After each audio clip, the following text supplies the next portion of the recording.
Bismillahirrahmanirrahim. Assalamualaikum warahmatullahi wabarakatuh. Alhamdulillah hamdan katsiran thayyiban mubarakan fi kama yuhibbu rabbuna wa yardah. Wassalatu wassalamu ala habibina al-mustafa wa ala alihi wa ashabihi wa man tabi'ahum bi ihsanin ila yaumiddin. Amma ba'd. Alhamdulillah, marilah kita selalu berzikir kepada Allah Subhanahu wa taala, yaitu dengan memujinya dan mensyukuri nikmat-nikmatnya yang selalu Allah Subhanahu wa taala limpahkan kepada kita sampai detik hari ini. Alhamdulillah atas kenikmatan dari Allah Subhanahu wa taala kita bisa melanjutkan kegiatan belajar kita, yaitu pelajaran fikih ibadah. Kita memohon dan berdoa kepada Allah Subhanahu wa taala, semoga Allah memberikan kemudahan bagi kita untuk memahami pelajaran yang akan kita bahas, memudahkan kepada kita untuk mendapatkan ilmu yang bermanfaat, ilmu yang menjadikan kita semakin saleh, semakin bertakwa kepada Allah Subhanahu wa taala. Dan marilah kita senantiasa mengoreksi niatan kita di dalam menuntut ilmu. Marilah kita jaga agar niat kita, hati kita di dalam belajar selalu ikhlas karena Allah Subhanahu wa taala. Karena keikhlasan dalam belajar akan menjadikan kita senantiasa fokus, semangat, dan bersungguh-sungguh. Dan hal tersebut akan memudahkan bagi kita untuk memahami ilmu dan pelajaran yang kita bahas. Kita memohon kepada Allah Subhanahu wa taala untuk memudahkan kita ikhlas dalam menuntut ilmu. Lalu salawat dan salam, marilah kita juga banyak membacanya kepada junjungan kita, Nabi kita yang mulia, Nabi Muhammad sallallahu alaihi wasallam. Mudah-mudahan salawat Allah selalu tersampaikan kepada Nabi yang mulia, Nabi Muhammad sallallahu alaihi wasallam, juga kepada keluarganya, kepada para sahabatnya, dan kepada orang-orang yang selalu setia mengikuti jejak sunnah beliau hingga hari kiamat. Allahumma la sahla illa ma ja'altahu sahla wa anta taj'alul hazana idza syi'ta sahla. Rabbi shrah li sadri wa yassir li amri wahlul 'uqdatam min lisani yafqahu qawli. Rabbana zidna ilman warzuqna fahman. Ahibati fillah, pada pertemuan lalu kita telah membahas permasalahan tentang bejana, yaitu alat untuk makan dan minum. Dalam hukum Islam, asalnya setiap benda terbuat dari apapun itu boleh kita gunakan untuk makan dan minum, kecuali dua benda, yaitu benda yang terbuat dari emas dan perak. Benda yang terbuat dari emas dan perak ini tidak boleh kita gunakan untuk makan dan minum. Adapun untuk selain itu boleh. Ya, adapun untuk selain itu dipersilahkan.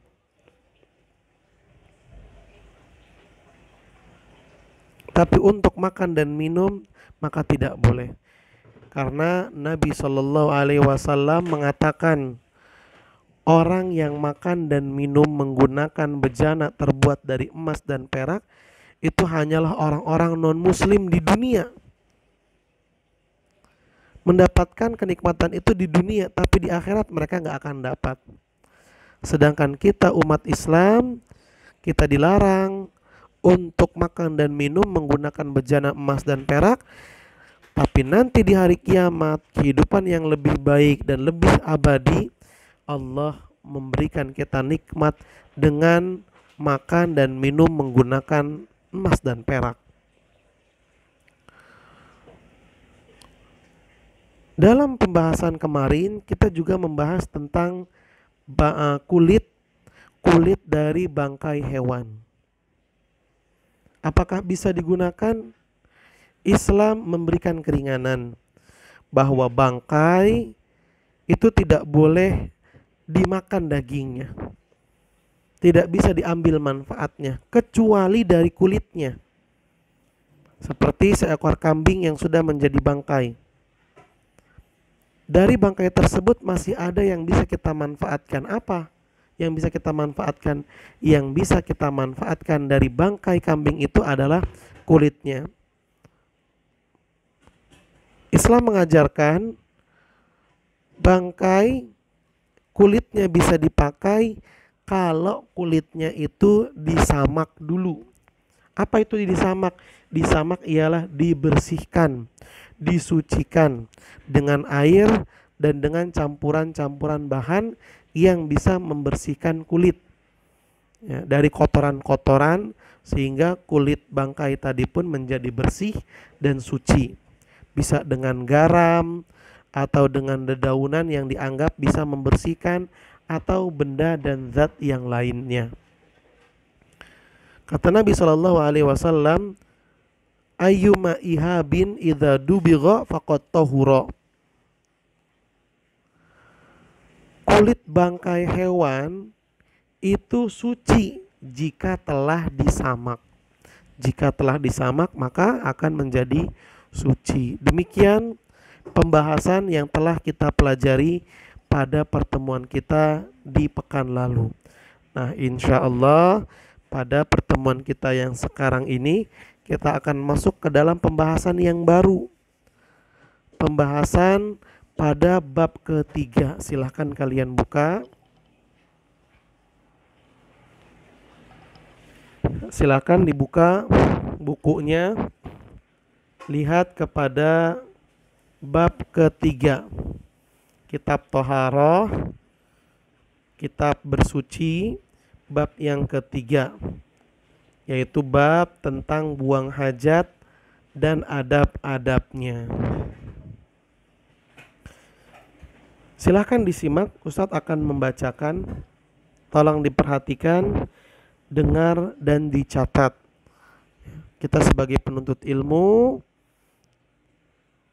harus betul-betul memperhatikan apa yang disampaikan. Jangan sampai duduknya kita, meluangkan waktunya kita di sini terbuang sia-sia. Penulis mengatakan, al-babu tsalitsu, bab ketiga, fi qada'il hajati wa adabiha, buang hajat dan adab-adabnya, wa fihi iddatu masail. Pada bab ketiga ini ada beberapa pembahasan yang akan kita kaji. Al-mas'alatul ula, pembahasan yang pertama, al-istinja'u wal istijmaru wa qiyamu ahadihima maqamal akhar. Sebetulnya ini sudah kita pelajari ya. Bagian pertama ini sudah kita pelajari di pertemuan lalu. Ya, sebagian kecil dari pendahuluan bab 3 sudah kita pelajari di pertemuan lalu. Tapi tidak mengapa kita ulang lagi dulu supaya kita bisa memahaminya dengan lebih baik. Pembahasan yang pertama tentang istinja, istijmar, dan salah satu dari istinja dan istijmar kalau dilakukan maka yang lainnya tidak perlu dilakukan lagi. Istinja sudah mencukupi istijmar. Istijmar sudah mencukupi istinja.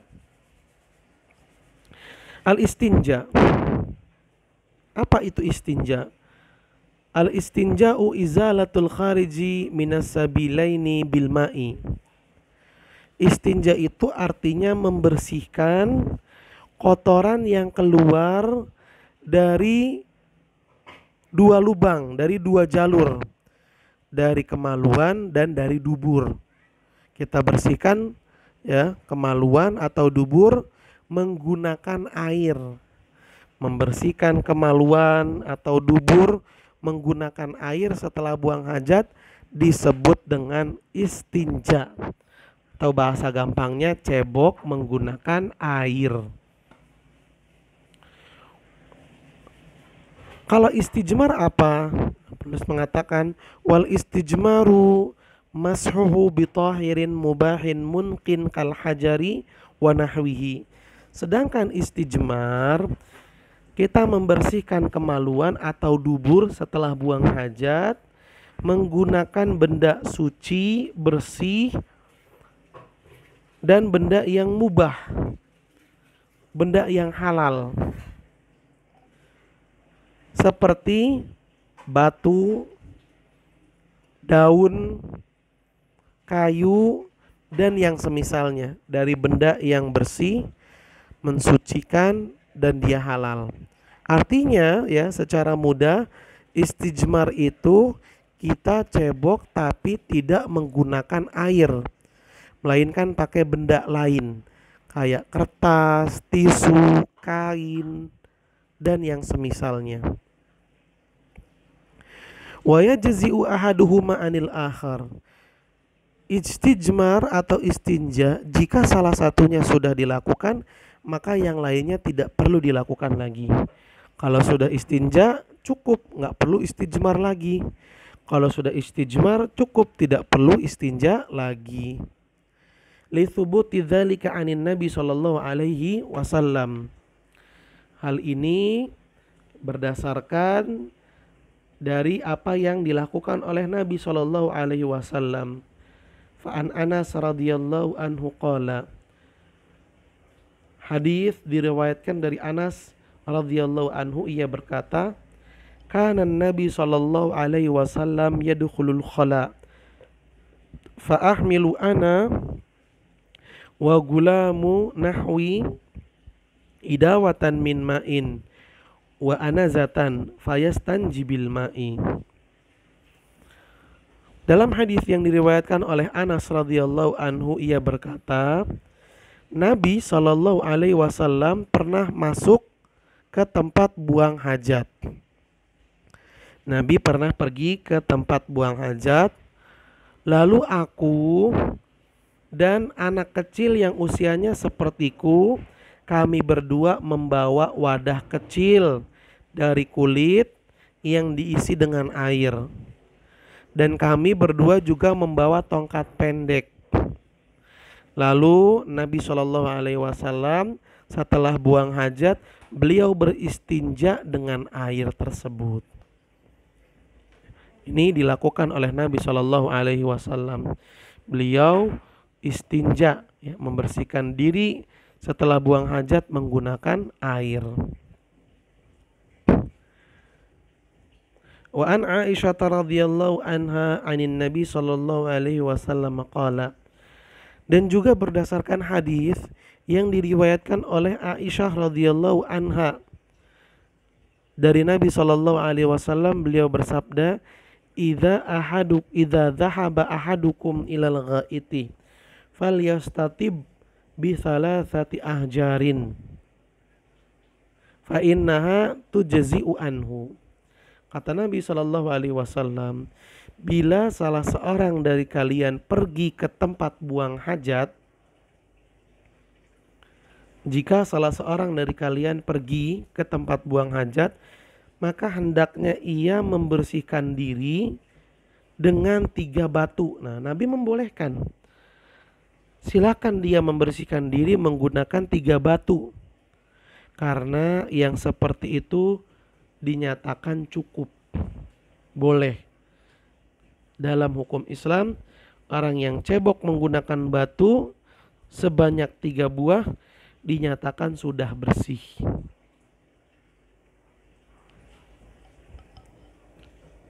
Inilah dua dalil dari Nabi SAW yang menjelaskan bolehnya istinja dan bolehnya istijmar. Dan kalau salah satunya sudah dilakukan, maka yang lainnya tidak perlu dilakukan lagi. Al-mas'alatu tsaniyah. Pembahasan yang kedua. Nah, ini pembahasan yang barunya nih. Al-istiqbalu al-qiblata wa istidbaruha hala qada'il hajah. Menghadap kiblat atau membelakangi kiblat ketika buang hajat. Apa hukumnya? Kalau kita buang hajat, terus kita ngadep kiblat atau kita membelakangi kiblat. Nah, ini diajarkan oleh syariat Islam. Penulis mengatakan, la yajuzu istiqbalul kiblata. La yajuzu istiqbalul kiblati walastidbaruha hala qada'il hajati fi sahra bila hailin. Tidak boleh menghadap kiblat atau membelakangi kiblat ketika buang hajat di tempat terbuka, di tanah lapang yang tidak berdinding, nggak ada bangunannya. Ya kayak misalnya kita lagi naik gunung, terus kita pengen buang air kecil atau buang air besar. Nah, pada saat itu kita nggak boleh menghadap kiblat atau membelakangi kiblat, karena tentunya kita akan buang hajat di tempat terbuka. Namanya naik gunung, nggak ada kamar mandi, nggak ada toilet, nggak ada WC. Jadi kita buang hajat di semak-semak misalnya, maka jangan menghadap atau membelakangi kiblat. Li hadits Abi Ayyubil Ansari radhiyallahu anhu. Hal ini berdasarkan hadis yang diriwayatkan oleh sahabat bernama Abi Ayyub Al-Ansari radhiyallahu anhu. Rasulullah sallallahu alaihi wasallam bersabda, "Idza ataitumul ghaita fala tastaqbilul kiblata wala tastadbiruha walakin syarriqu aw gharribu."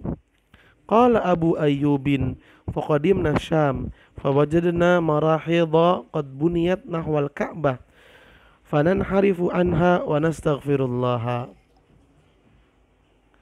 Kata Nabi SAW, jika kalian mendatangi WC, tempat buang hajat, sekali lagi, jika kalian mendatangi tempat buang hajat, maka janganlah kalian membelakangi atau menghadap kiblat saat buang hajat. Akan tetapi menghadaplah ke arah timur atau ke arah barat. Akan tetapi menghadaplah ke arah timur atau ke arah barat.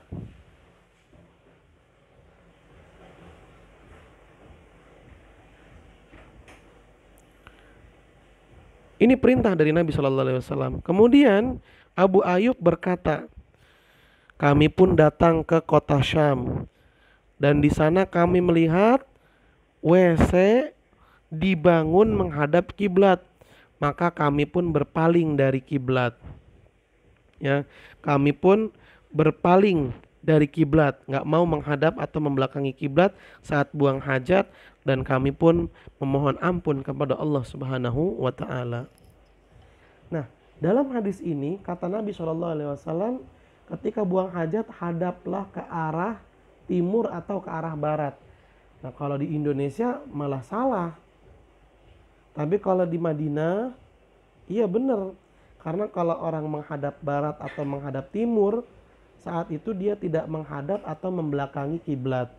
Tapi kalau di negara kita Indonesia, kiblatnya ada di barat. Jadi kalau kita buang hajat menghadap ke barat atau kita menghadap ke arah timur, maka pada saat itu kita menghadap kiblat atau membelakangi kiblat. Jadi bagaimana? Ya kalau di negara kita ketika buang hajat menghadapnya ke selatan atau ke utara. Menghadaplah ke selatan atau ke utara. Intinya ya ikhwan, dimanapun kita berada, kalau buang hajat jangan menghadap atau membelakangi kiblat. Carilah ke arah yang nggak ada kiblatnya, entah itu di barat, timur, selatan, atau utara.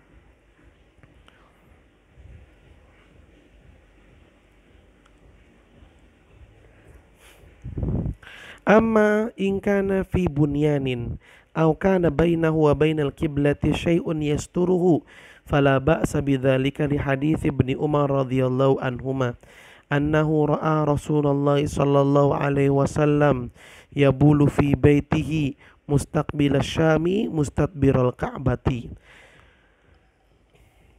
Larangan menghadap atau membelakangi kiblat saat buang hajat itu berlaku kalau kita buang hajatnya di tempat terbuka,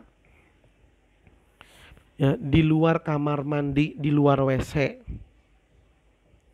Tapi kalau kita buang hajatnya menghadap atau kalau kita buang hajatnya di dalam kamar mandi, di dalam ruangan, atau ada yang menghalangi kita, yang membatasi kita dari arah kiblat, maka kita boleh menghadap atau membelakangi kiblat saat buang hajat. Hal ini berdasarkan hadis yang diriwayatkan oleh Ibnu Umar radhiyallahu anhuma. Beliau berkata, sesungguhnya Ibnu Umar pernah melihat Rasulullah Shallallahu Alaihi Wasallam buang air kecil di rumahnya. Pada saat itu ia melihat Rasulullah menghadap ke arah Syam dan membelakangi Ka'bah, membelakangi kiblat. Nabi buang hajat di rumahnya membelakangi kiblat. Ini dalil yang menyatakan boleh kalau kita buang hajat di dalam ruangan, maka tidak apa-apa jika kita membelakangi atau menghadap ke arah kiblat. Wali hadis Marwan al-Asghar, dan juga berdasarkan hadis Marwan al-Asghar. Qala, dia berkata, ana khabnu Umar ba'irahu mustaqbilal qiblah thumma jalasa yabulu ilaihi faqultu Aba Abdurrahman alaysa qad nuhiya an hadha? Qala bala innama nuhiya an hadha fil fadha. Amma idza kana bainaka wa bainal kiblati syai'un yasturuka fala ba'sa. Nah, juga berdasarkan hadis ini lebih jelas lagi nih. Hadis yang kedua, hadis yang diriwayatkan oleh sahabat bernama Marwan al-Asghar. Beliau berkata, saya melihat Ibnu Umar, ya, mengikat dan menambatkan untanya menghadap kiblat.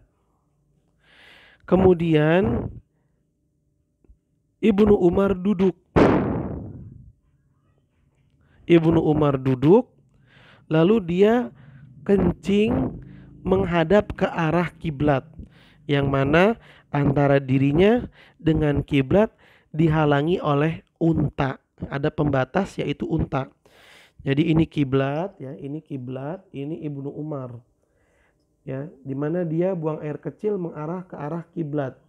Buang air kecil mengarah arah kiblat, tapi antara Ibnu Umar dan kiblat ada penghalang yaitu unta. Kemudian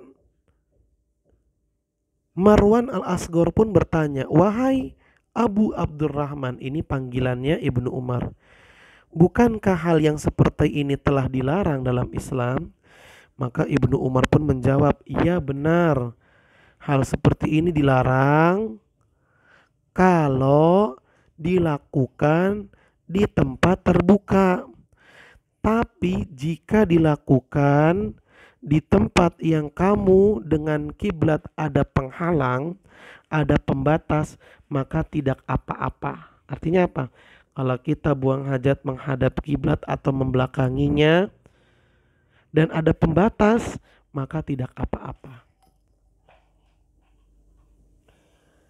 Wal afdalu tarku dzalika hatta fil bunyani wallahu a'lam. Tapi penulis mengatakan tetap yang lebih utama adalah tidak menghadap atau membelakangi kiblat sekalipun kita buang hajatnya di dalam kamar mandi. Baik, kesimpulannya ahibati fillah. Kalau buang hajat itu dilakukan di tempat terbuka, maka kita tidak boleh menghadap atau membelakangi kiblat. Tapi kalau kita buang hajat di ruangan, di dalam ruangan seperti kamar mandi, WC, toilet dan yang lainnya, di mana antara kita dengan kiblat ada penghalang, maka pada saat itu tidak apa-apa kita menghadap atau membelakangi kiblat. Namun yang lebih utama tetap tidak menghadap atau membelakangi kiblat. Demikian kesimpulan hukum menghadap atau membelakangi kiblat saat buang hajat. Baik, selanjutnya al-mas'alatu tsalisah. Pembahasan yang ketiga. Ma yusannu fi'luhu lidakhilil khala'i. Apa perbuatan yang sunnah untuk dilakukan bagi orang yang ingin masuk kamar mandi, bagi orang yang ingin pergi ke tempat buang hajat. Ingat ya, pergi ke tempat buang hajat, baik itu kamar mandi atau ke semak-semak. Siapa yang ingin buang hajat, perhatikan ya, amalan-amalan sunnah berikut ini. Yusannu lidakhilil khala'i qaulun. Bagi orang yang masuk atau pergi ke tempat buang hajat disunnahkan untuk mengucapkan Bismillah, Allahumma inni a'udzubika minal khubuthi wal khaba'ith. Doa masuk kamar mandi atau pergi ke tempat buang hajat. Bismillahi Allahumma inni a'udzubika minal khubuthi wal khaba'ith. Yang artinya dengan menyebut nama Allah. Ya Allah, sesungguhnya aku berlindung kepadamu dari setan laki-laki dan setan perempuan. Ini doa yang penting untuk kita baca. Jadi kalau ada orang buang hajat di tempat terbuka, entah itu di semak-semak, entah itu di pohon, yang dia ucapkan doa ini, bukan numpang, mau kencing numpang. Bukan itu yang diajarkan oleh Nabi SAW. Yang diajarkan oleh Nabi SAW adalah doa yang tadi. Manakah yang lebih baik untuk kita ikutin? Numpang-numpang atau doa yang diajarkan oleh Nabi? Ini perhatikan ya ikhwan. Ya. Ini tolong diperhatikan karena ini akidah. Wa indal intihai wal khuruj. Dan apabila telah selesai dari buang hajat dan hendak meninggalkan tempat buang hajat atau keluar dari kamar mandi, disunahkan untuk mengucapkan gufronaka. Gufronaka. Apa artinya gufronaka? Ya Allah, aku meminta ampun kepadamu. Wa taqdim rijlihil yusra inda dukhul wal yumna indal khuruj. Kemudian hal yang sunnah untuk dilakukan juga adalah ketika dia masuk, hendaklah ia masuk dengan kaki kiri dulu. Adapun ketika keluar, maka hendaklah dia keluar dengan kaki kanan dulu. Ini adab. Perhatikan ya ikhwan. Wa an la yakshifa auratahu hatta yadnu minal ardi. Dan jangan dia buka auratnya sampai dia mendekati tempat buang hajatnya. Ya kalau di kamar mandi, jangan dia buka pakaiannya sampai dia masuk dan nutup kamar mandinya. Baru dibuka auratnya. Jangan di luar kamar mandi udah dibuka bajunya. Kelihatan auratnya kemana-mana, jangan. Ini adab ya ikhwan, harus kita jaga. Tapi kalau kita buang hajatnya di tempat terbuka, jangan kita buka aurat sampai kita mendekati tanahnya. Udah dekat sama tanahnya baru silakan dibuang. Baru silakan dibuka ya. Kemudian baru buang hajat. Jangan masih 1-2 meter udah dibuka, jangan. Ini menjaga kehormatan kita. Walaupun gak ada orang, tapi ada makhluk yang lain. Ada malaikat, ya, ada jin yang baik, yang harus kita jaga kehormatan kita dari mereka. Wa idza kana fil fadha'i yustahabbu lahul ibdadu wal ibadu wal istitaru hatta la yura. Kalau seseorang buang hajat di tempat terbuka, ya, di tanah lapang, di semak-semak, di belakang pohon, di kebun, maka hendaklah ia mencari tempat yang jauh dari orang, yang tidak ada orang. Dan carilah tempat yang membuat dirinya tidak terlihat. Pohon yang besar, semak-semak yang rimbun. Cari agar dia tidak terlihat. Ini adab ya ikhwan. Inilah yang membuat kita lebih mulia daripada hewan. Hewan ketika buang hajat di mana aja jadi. Sedangkan kita makhluk yang terhormat.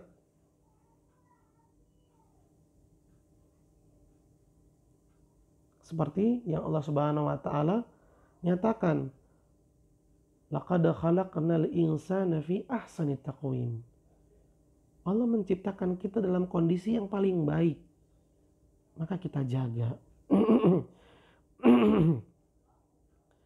Wa adillatu dzalika kulluh haditsu Jabir radhiyallahu anhu qala kharajna ma'a Rasulillah sallallahu alaihi wasallam fi safarin wa kana Rasulullah sallallahu alaihi wasallam la ya'til baraza hatta yataghayyaba fala yura. Perhatikan ya ikhwan. Kata sahabat Jabir radhiyallahu anhu, dia berkata, kami pernah keluar bersama Nabi sallallahu alaihi wasallam untuk sebuah safar. Kita pernah pergi bareng-bareng sama Nabi dalam suatu perjalanan safar. Dan Nabi sallallahu alaihi wasallam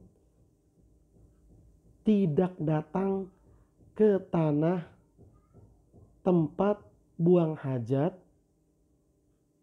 kecuali tempat tersebut adalah tempat yang membuat beliau menjadi tidak terlihat dan tersembunyi. Artinya apa? Kalau beliau buang hajat di tempat terbuka, maksudnya bukan di kamar mandi, beliau akan mencari tempat yang jauh dari pandangan orang, yang tempat tersebut bisa membuat diri beliau sallallahu alaihi wasallam tersembunyi dan tidak terlihat.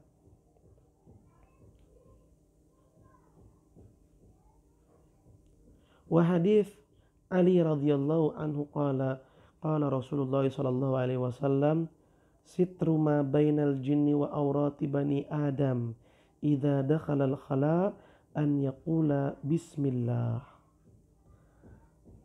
Kemudian ada hadis yang diriwayatkan oleh Ali radhiyallahu anhu. Beliau berkata, Nabi sallallahu alaihi wasallam bersabda, penutup yang menghalangi matanya jin dari melihat aurat manusia adalah jika seseorang masuk kamar mandi ia mengucapkan bismillah. Artinya ya ikhwan, kalau kita masuk kamar mandi atau kita ke tempat buang hajat terus kita baca bismillah, walaupun kita buka baju, buka celana untuk buang hajat, maka jin gak bisa melihat kita. Jin gak bisa melihat aurat kita. Maka penting ya ikhwan, ya, ini penting. Kita harus punya rasa malu. Sebagaimana sahabat Utsman bin Affan. Beliau kalau misalnya ingin buang hajat, luar biasa. Pintu rumahnya ditutup, dikunci, rumahnya digelapin. Masuk kamar mandi dikunci, ditutup yang rapat. Lalu beliau mengatakan, karena bukan cuma manusia yang ada di muka bumi ini, tapi ada makhluk lain yang tidak kasat mata, yang kita harus menjaga aurat dari pandangan mereka.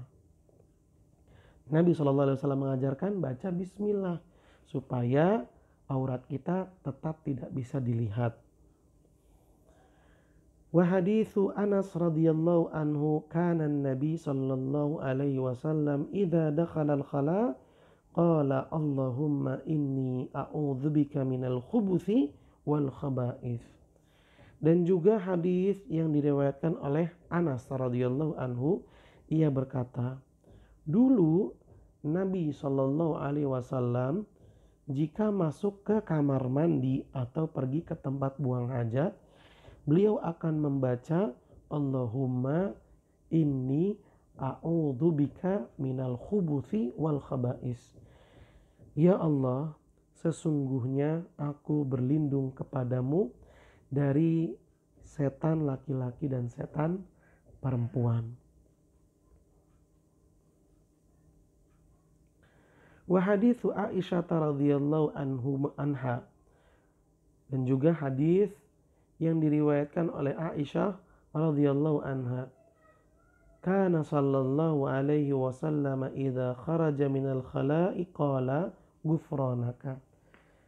Hadis yang diriwayatkan oleh Aisyah radhiyallahu anha, beliau berkata, dahulu Nabi sallallahu alaihi wasallam setelah keluar dari kamar mandi, setelah meninggalkan tempat buang hajat, beliau membaca ghufranaka, ya Allah, aku memohon kepadamu ampunan. Kemudian hadis yang terakhir, wa hadis Ibni Umar radhiyallahu anhuma, anna Nabiyya sallallahu alaihi wasallam kana idza arada al-hajata la yarfa'u thawbahu hatta yadnuwa minal ardi. Hadis yang diriwayatkan oleh Ibnu Umar radhiyallahu anhuma, sesungguhnya Nabi Shallallahu alaihi wasallam jika ingin buang hajat, maka beliau tidak akan membuka auratnya sampai beliau mendekati tempat buang hajatnya.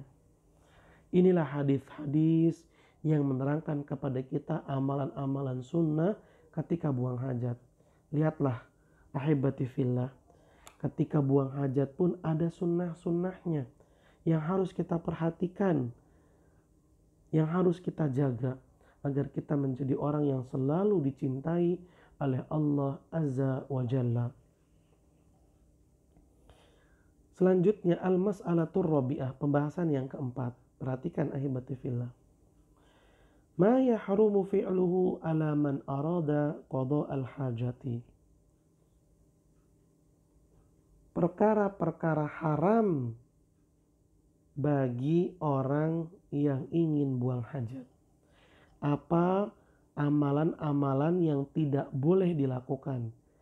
Amalan-amalan yang haram dilakukan bagi orang yang buang hajat.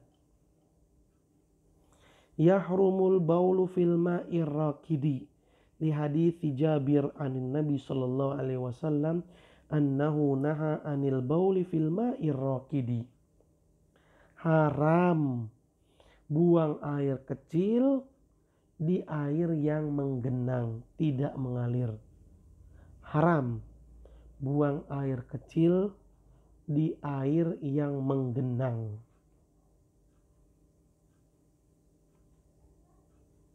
Hal ini berdasarkan hadis Jabir radhiyallahu anhu dari Nabi Shallallahu alaihi wasallam. Beliau bersabda, annahu naha anil bauli fil ma'ir raqid.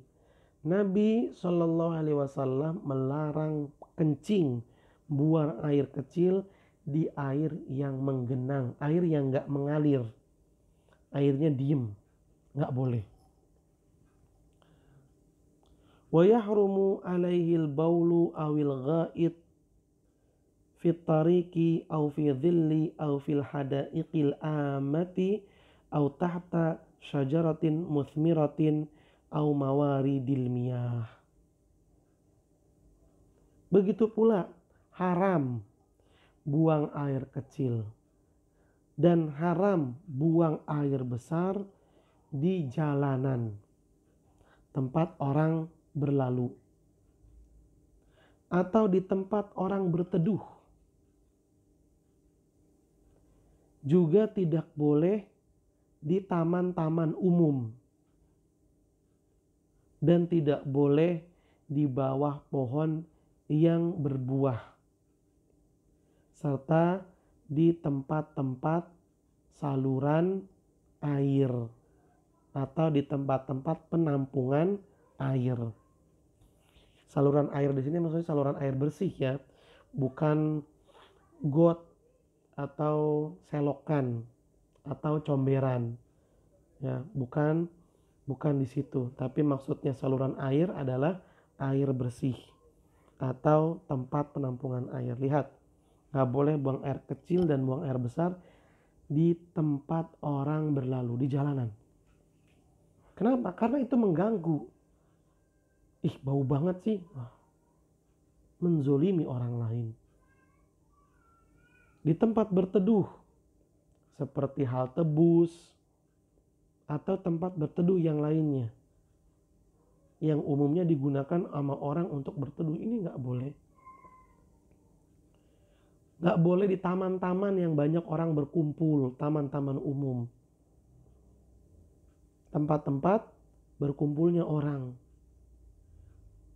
Di bawah pohon yang berbuah. Kenapa? Ya dikhawatirkan nanti buahnya jatuh mengenai najis tersebut. Sehingga orang merasa jijik untuk mengambilnya. Akhirnya mubazir.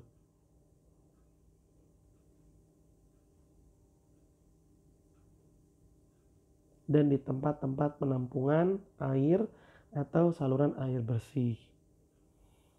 5 rawa Mu'adz qala Rasulullah sallallahu alaihi wasallam. Hal ini berdasarkan hadis yang diriwayatkan oleh Mu'adz radhiyallahu anhu. Dia berkata, Rasulullah sallallahu alaihi wasallam bersabda, ittaqul malaina thalatha, al-barrazu fil mawaridi wa qari'atit tariqi wa dhilli.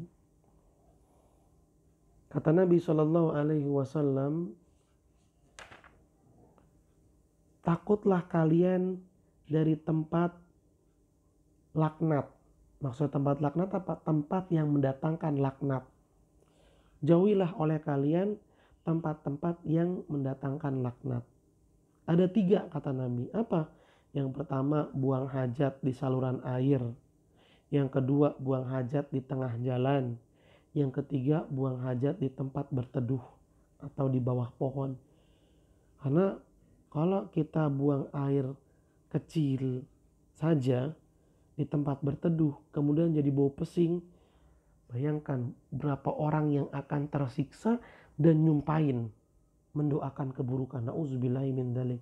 Dan mereka semua nantinya akan menuntut kelak di hari kiamat. Wal'iyadzubillah. Hati-hati. Hendaklah kita menjaga dari perbuatan zolim. Jangan sembarangan. Maka kalau buang hajat, jauhi tempat penampungan air, saluran air, jalan yang dilalui orang, dan tempat berteduh atau di bawah pohon berbuah.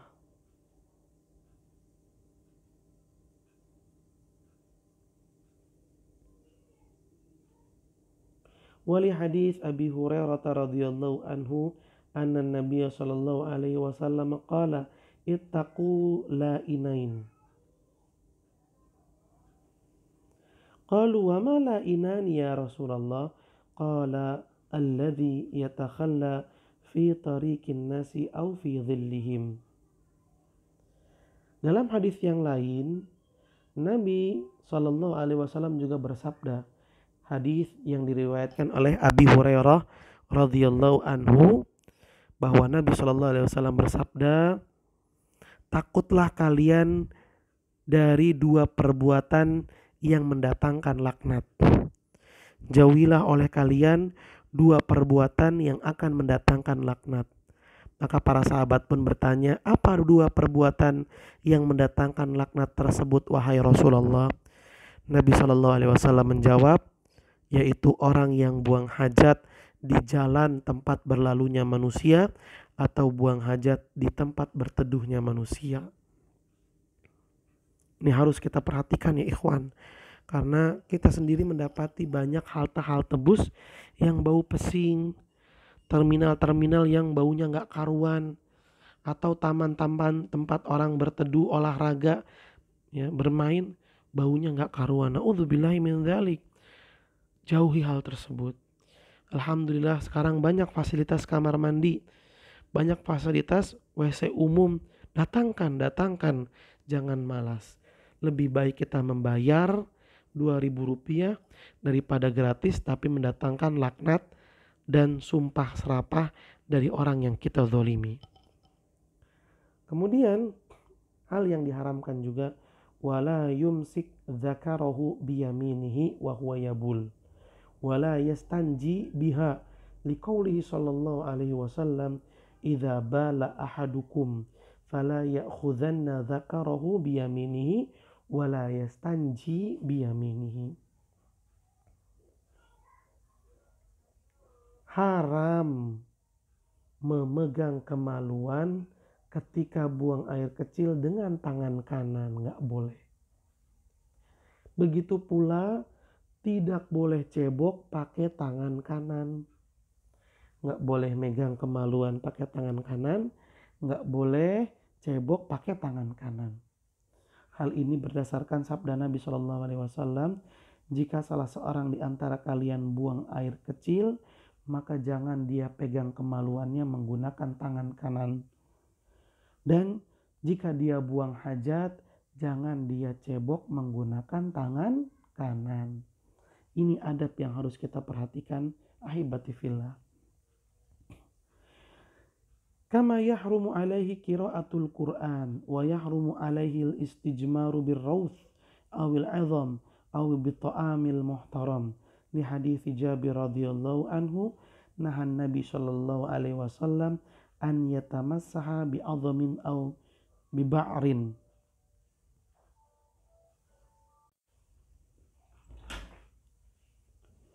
Tidak boleh, haram, ya, tidak boleh dan haram membaca Al-Quran ketika buang hajat.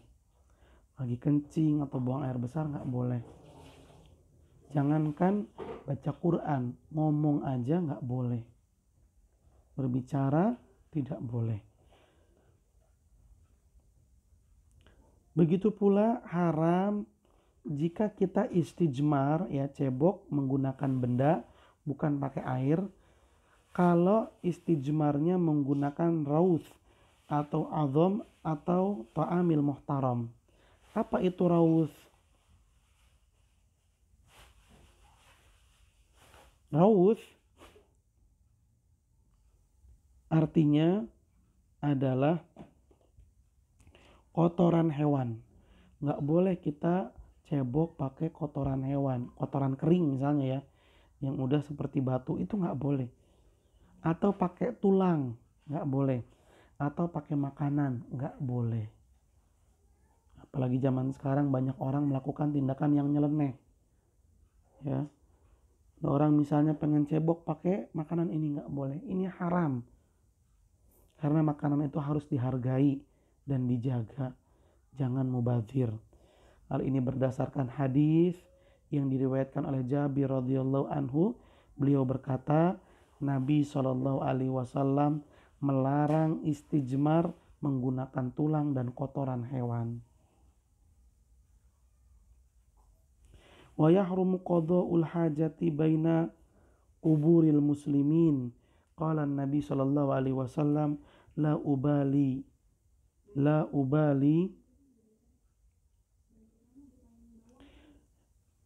awsata al-kuburi qadaitu hajati au wasta asuqi.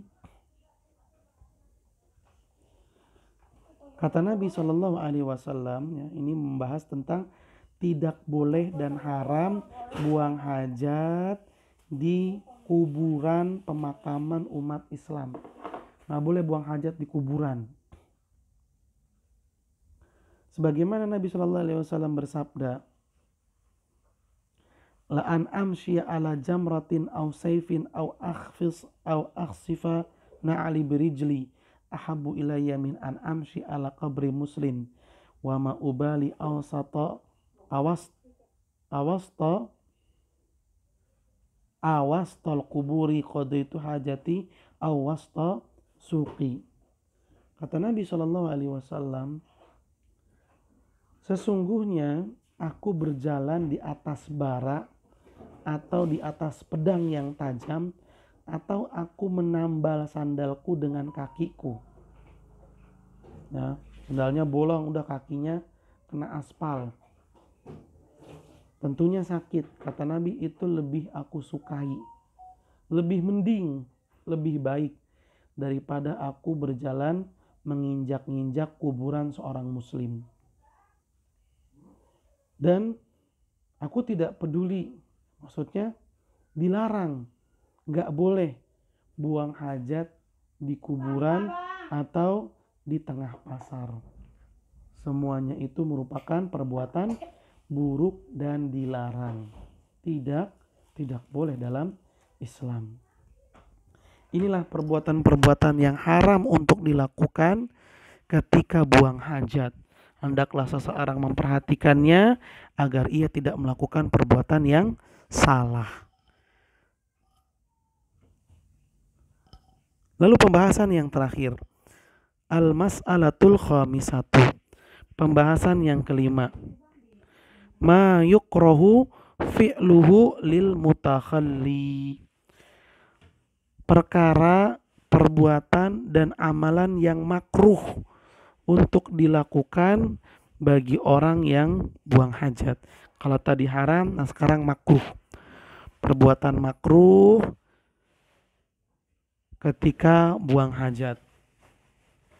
Yukrahu halu qada'il hajati istiqbalu mahabirrihi bila ha'ilin li'alla yartaddal bawlu ilaihi wa yukrahul kalamu faqad marra rajulun wan nabiyyu sallallahu alaihi wasallam yabul fasallama alaihi falam yarudda alaihi. Makruh hukumnya apabila seseorang buang air kecil menghadap arah hembusan angin tanpa penghalang. Kenapa? Karena hal tersebut ditakutkan nanti air kencingnya balik ke badannya dia, sehingga bajunya kena najis. Dan begitu pula makruh hukumnya berbicara ketika buang hajat. Kalau buang hajat, kalau berbicara ketika buang hajat itu hukumnya makruh. Tapi kalau baca Quran ketika buang hajat itu haram. Makruh berbicara ketika buang hajat. Hal ini berdasarkan hadis yang menyatakan ada seseorang yang melewati Nabi Shallallahu Alaihi Wasallam. Pada saat itu Nabi Shallallahu Alaihi Wasallam sedang buang air kecil. Lalu laki-laki itu pun mengucapkan salam kepada Nabi, Assalamualaikum. Bagaimana sikap Nabi pada saat itu? Nabi tidak menjawabnya. Nabi Shallallahu Alaihi Wasallam tidak menjawabnya. Lihat, bukankah menjawab salam itu wajib? Iya, wajib. Tapi Nabi tidak melakukannya karena pada saat itu Nabi sedang buang air kecil. Nabi tidak menjawab salam yang hukumnya wajib ketika buang air kecil. Menjawab salam yang wajib itu nggak dilakukan sama Nabi, apalagi sekedar berbicara. Ini makruh. Wa yukrahu an yabula fi syaqqin wa nahwihi li hadithi Qatadah an Abdullah bin Sarjis anna Nabiya sallallahu alaihi wasallam naha an yubal fil juhri qila liqatadatin fama balul juhri qala yuqalu innaha masakinul jin. Makruh hukumnya buang air kecil ke lubang, ya tentunya bukan lubang kamar mandi, karena lubang kamar mandi memang sudah disediakan untuk buang hajat. Ini lubang-lubang yang ada di tempat luar kamar mandi, entah itu di kebun, ya, di tanah lapang, atau yang lainnya. Hal ini berdasarkan hadis yang diriwayatkan oleh Qatadah bin Abdullah bin Sarjis. Sesungguhnya Nabi Shallallahu Alaihi Wasallam melarang buang air kecil atau mengencingi lubang. Kemudian seseorang bertanya kepada Qatadah, emangnya kenapa dengan lubang? Ada apa dengan lubang? Kata Qatadah, dijelaskan bahwasanya lubang itu adalah tempat tinggalnya para jin. Jangan diganggu. Wali annahu la ya'man an yakuna fihi hayawanun fayu'dhihi aw yakuna maskanan lil jinni fayu'dhihim. Boleh jadi lubang itu selain juga tempat tinggal jin, tapi ada juga yang dijadikan tempat tinggalnya hewan. Nah, kalau dikencingin akan menyakiti yang menempati lubang tersebut. Ini nggak boleh. Lihat, Islam sangat menjaga sekali keamanan dan ketentraman sesama makhluk hidup. Kita dilarang untuk kencing di lubang. Wa yukrahu an yadkhulal khala'a bi syai'in fihi dzikrullah illa li hajatin.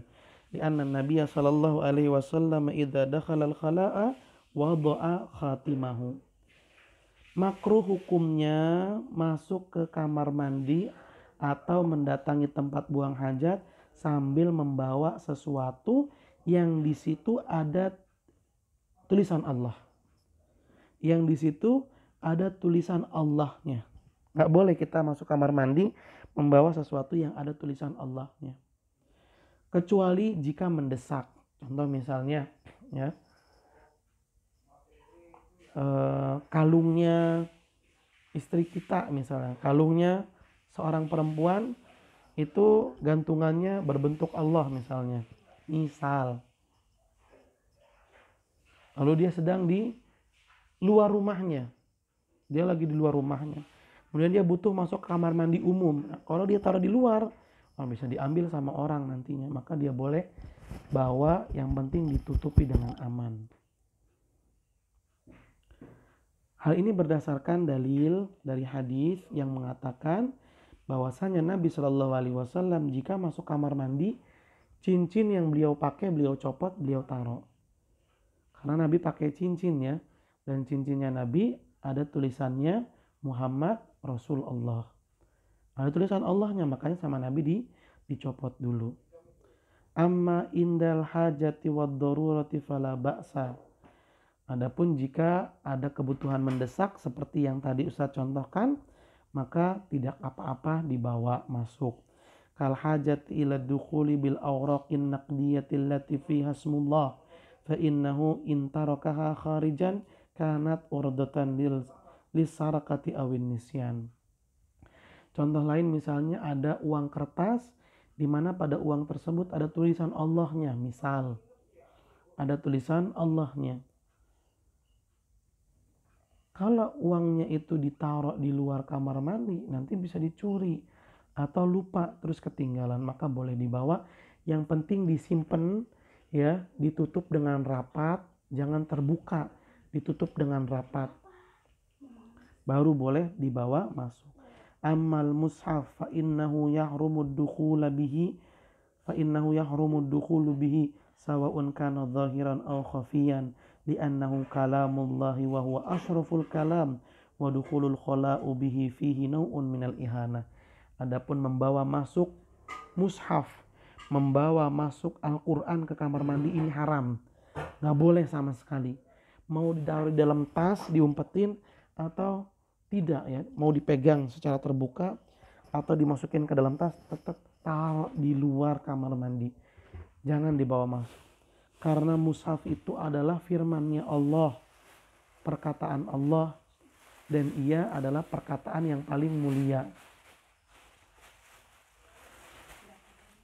Dan